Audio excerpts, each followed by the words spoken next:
اعوذ باللہ من الشیطان الرجیم بسم اللہ الرحمن الرحیم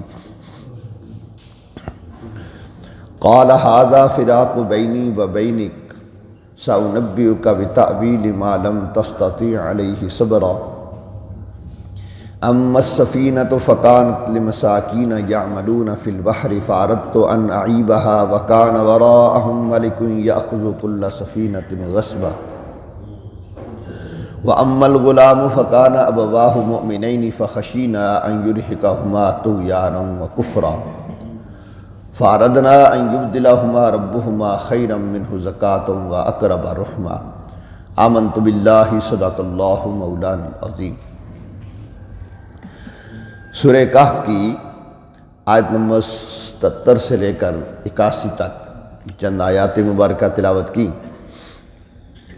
ان آیات مبارکہ میں حضرت خضر علیہ السلام نے جو 3 کام کیے تھے جن کی بنا پر حضرت موسیٰ علیہ السلام ان کے ساتھ نہ رہ سکے، ان سے پردہ اٹھاتے ہیں، حقیقت بتاتے ہیں کہ اس کی حقیقت کیا تھی، یہ کیوں ہوئے۔ اللہ تعالیٰ نے ارشاد فرمایا قال ھذا فراق بینی و بینک، حضرت خضر علیہ السلام نے فرمایا کہ یہ میری اور آپ کی جدائی ہے۔ سأنبئک بتأویل ما لم تستطع علیہ صبرا، میں آپ کو ان باتوں کا بید بتاؤں گا جن پر آپ میرے ساتھ رہ نہ سکے۔ سب سے جو پہلا کام کیا تھا کشتی کا تختہ توڑا تھا، تو وہ اس کی وجہ بتائی۔ تو معلوم ہوا کہ اگر کسی آدمی کو کسی بنا پر اپنے آپ سے جدا کرنا ہے، علیحدہ کرنا ہے، تو اس علیحدہ ہونے کی اس کی حقیقت بتانی چاہیے۔ بغیر کسی حقیقت، بغیر کسی وجہ کے کسی انسان کو نکالنا اور اپنے آپ سے جدا کرنا یہ ہرگز درست نہیں ہے۔ فرمایا اما السفینۃ فکانت لمساکین یعملون فی البحر فاردت ان اعیبها وکان وراءہم ملک یأخذ کل سفینۃ غصبا۔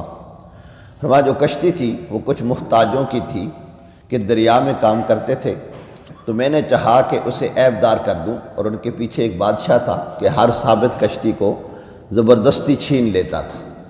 یہ قرآن کی آیت ہوئی۔ تو وجہ اس کی یہ بتائی کہ دریا کے دوسرے کنارے ظالم بادشاہ تھا، جو اچھی کشتیاں ہوتی ان کو وہ چھین لیتا تھا۔ تو خضر علیہ السلام نے فرمایا کہ یہ کشتیاں مسکینوں کی تھیں، اور یہ مفسر سید نعیم الدین مراد آبادی علیہ رحمہ فرماتے ہیں جن کی تھی یہ 10 بھائی تھے، ان میں سے 5 اپاج تھے اور 5 کام کر رہے تھے۔ تو یہ کام کر کے اپنے اپاج بھائیوں کو لے کر کھلاتے پلاتے تھے، ان کی ذمہ داریاں نبھاتے تھے، ماں باپ ان کے نہیں تھے۔ تو آپ نے ان کے اوپر ترس کھایا کہ اچھی کشتی کو دیکھ کر بادشاہ وہ لے لیتا ہے، اس کے اندر ایسا عیب کر دیا کہ پانی میں اندر نہ آئے اور بظاہر وہ عیبدار بھی نظر آئے، تاکہ ان کی کشتی ان کے پاس رہے، محفوظ رہے۔ تو اس سے مفسرین نے یہ بات لکھی کہ اگر کسی آدمی کے پاس کسی نے کوئی چیز بطور امانت رکھی ہو، یا آدمی یہ سمجھتا ہے کہ فلاں آدمی کا مال کوئی دوسرا اٹھا کے لے جائے گا، نقصان کرے گا، تو اس کے اعلیٰ نقصانوں میں سے ادنا نقصان اگر ہو سکتا ہے، 2 مصیبتوں میں سے ادنا مصیبت کو برداشت کر لے اور اعلیٰ سے بچ جائے۔ مثلا کوئی بندہ کسی سے مال چھیننا چاہتا ہے، کہتے ہیں یار تھوڑے سے پیسے لے لے، سارے نہ لے۔ جیسے ہمارے پولیس والے روک لیتے ہیں کہ جناب یہ تو موٹر سائیکل ادھر ہی رہے گی، کہتے چل یار 200 روپیہ لے لے، جان چھوڑ دے۔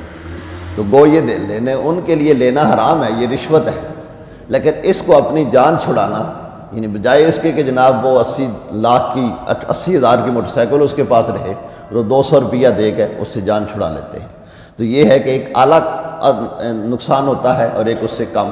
تو حضرت خضر علیہ السلام نے فرمایا بجائے اس کے کہ وہ کشتی رکھ لیتا، تو اس سے میں نے کم نقصان کر کے کشتی کا صرف ایک پھٹا اکھیڑا، تختہ اکھیڑا، تاکہ ان کا نقصان کم رہے اور یہ مسکینوں کا کام چلتا رہے۔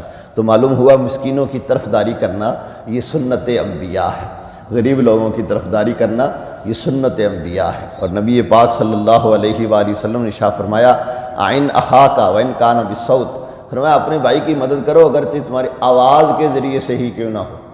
اور رسول پاک صلی اللہ علیہ وآلہ وسلم مسکینوں کی طرفداری فرمایا کرتے تھے اور مدد فرمایا کرتے تھے۔ تو مسکینوں، یتیموں، بے سہاروں کی مدد کرنا یہ سنت انبیاء۔ تو حضرت خضر علیہ السلام نے فرمایا وہ کشتی میں نے ایسے ہی عیبدار نہیں کی تھی، اس کے عیبدار کرنے کا مقصد یہ تھا۔ اب دوسری وجہ، وَأَمَّا الْغُلَامُ، جو لڑکا قتل کیا تھا اس کی وجہ بیان کی، فرمایا وَأَمَّا الْغُلَامُ فَكَانَ أَبَوَاهُ مُؤْمِنَيْنِ فَخَشِينَا أَن يُرْهِقَهُمَا طُغْيَانًا وَكُفْرًا، اور وہ جو لڑکا تھا اس کے ماں باپ مسلمان تھے، تو ہمیں ڈر ہوا کہ وہ ان کو سرکشی اور کفر پر نہ چڑھا دے۔ بچہ سرکشی کی طرف جا رہا تھا، پیچھے بھی بیان کیا تھا کہ وہ ڈاکے مارتا تھا اور سرکشی کی طرف جا رہا تھا، ماں باپ کی نافرمانی کی طرف جا رہا تھا، اور خضر علیہ السلام کی نگاہ لوح محفوظ پہ بھی تھی اور اسے بھی دیکھ رہی تھی۔ تو آپ نے دیکھا کہ آگے بھی سنورنے والا نہیں ہے اور ماں باپ کا اکلوتا بیٹا تھا، تو کہیں ایسا نہ ہو کہ ماں باپ کو بھی گمراہ کر دے، بے دین کر دے، تو ان کا دین بچانے کی خاطر اس کو آپ نے قتل کر دیا۔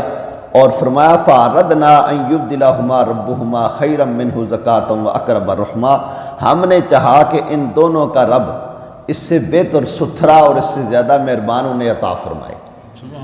فرمایا ہم نے چاہا، اور اللہ کے پیارے جو چاہتے ہیں کیونکہ وہ رب کی مانتے ہیں پھر رب ان کی مانتا ہے، فرمایا ہم نے یہ چاہا کہ اسے قتل کر دیں اور اس کے بدلے ہم اللہ سے دعا کریں اللہ بہتر انہیں عطا فرمائے۔ تو ایسا ہی ہوا، اللہ تبارک و تعالیٰ نے پھر اس سے بہتر، اس کی محبت میں اس سے بہتر اللہ نے ان کو لڑکا بھی عطا فرمایا۔ اور ایک تفسیر میں ہے کہ خضر علیہ السلام کی خاص دعا سے اللہ نے انہیں بیٹی عطا فرمائی، اور اس بیٹی سے اللہ نے پھر کئی نبی عطا فرمائی۔ تو اللہ کے نبی کی نگاہ، اللہ کے پیاروں کی نگاہ دور تک ہوتی ہے، لیکن یہ خضر علیہ السلام کا خاصہ تھا۔ آج کوئی پیر فقیر یہ بات کہ جی میں فلاں کو قتل کرتا ہوں مجھے لوح محفوظ نظر آ رہا ہے، یہ اس کے لیے ہرگز جائز نہیں ہے، یہ ان کی شریعت میں جائز تھا، ہماری شریعت میں جائز نہیں ہے۔ تو فرمایا کہ لڑکے کو قتل کرنے کی وجہ یہ تھی فَأَرَدْنَا أَن يُبْدِلَهُمَا رَبُّهُمَا خَيْرًا مِّنْهُ زَكَاةً وَأَقْرَبَ رُحْمًا، ہم نے چاہا کہ ان دونوں کا رب اسے بہتر ان سے انہیں عطا فرمایا دے، اس سے زیادہ مہربانی میں قریب عطا فرمائے کہ جو زیادہ قریب تر ہو اور ماں باپ کے لیے فرما بردار ہو۔ یہ وجوہات تھی حضرت خضر علیہ السلام نے جو کام کیے تھے۔ وہ تیسری وجہ کیا تھی؟ وہ چونکہ وقت کم ہوتا ہے، وہ دیوار والا مسئلہ کیا تھا اور اس دیوار کے نیچے کیا تھا جو آپ نے دیوار آپ درست فرمائی تھی، وہ انشاءاللہ کل کے درس میں عرض کریں گے۔ اللہ رب العالمین ہمیں اچھے لوگوں کا ساتھ نصیب فرمائے، غریبوں مسکینوں بے سہاروں کی طرفداری نصیب فرمائے۔